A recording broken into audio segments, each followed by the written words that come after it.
Okay, this is another relatively common systems of equations problem. It doesn't necessarily use Y. This one is using C and R for cost and revenue, so this is more of a problem that models something out of the business world. So we're given, if we've sold X units of service, whether that be service calls, hours, whatever that looks like, we know how much that cost us per unit of X. So if we look at this equation real quick, essentially what it's telling us, assuming these are in dollars, that it's $3 per unit of X. If that's $3 per hour or $3 per service call, whatever, plus a base cost of $400. So if we sell nothing, it's still costing us $400 just to keep the doors open. On the revenue side, it says that we can sell these units of service for $7 each. Again, I'm just assuming this is a dollars problem, minus 600. So there's an overhead in actually making the sale of $600. And C and R we're assuming to be over the same period, whether this is weeks, months, whatever. Okay, so the first piece of this is we need to find a profit function. So a profit function is going to be a function of the units of service that we create and sell. And profit is always defined as our revenue, which is a function of X, minus our cost, which is a function of X.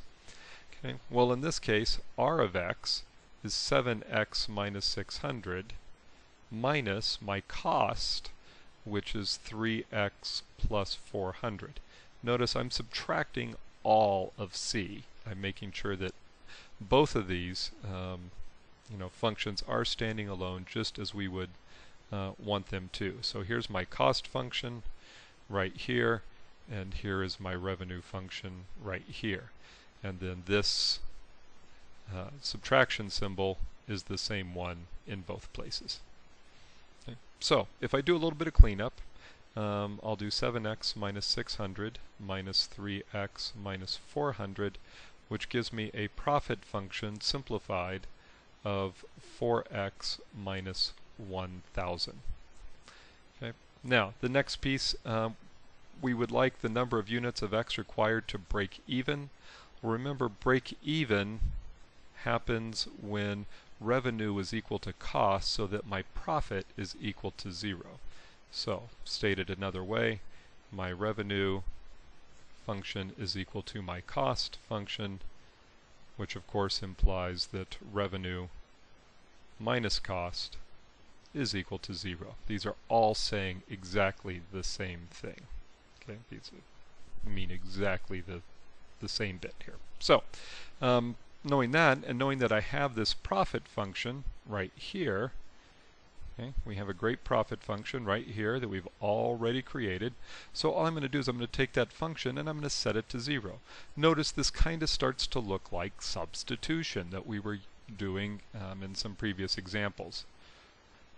So here's what we're going to do. We say 4x minus 1,000 is equal to 0. So 4x is equal to 1,000. Divide both sides by 4, and I get x is equal to 250 units of service to break even. Okay, always want to write those units on the answer, especially these story problems. That way I know what I'm talking about. And in this case, I didn't type it out and be real explicit about it this time. So I'm just going to go ahead and circle that with my highlighter and say this is my answer. Okay, we have I believe one more story problem to play with, fairly straightforward distance rate time problem, so we'll see you in another video.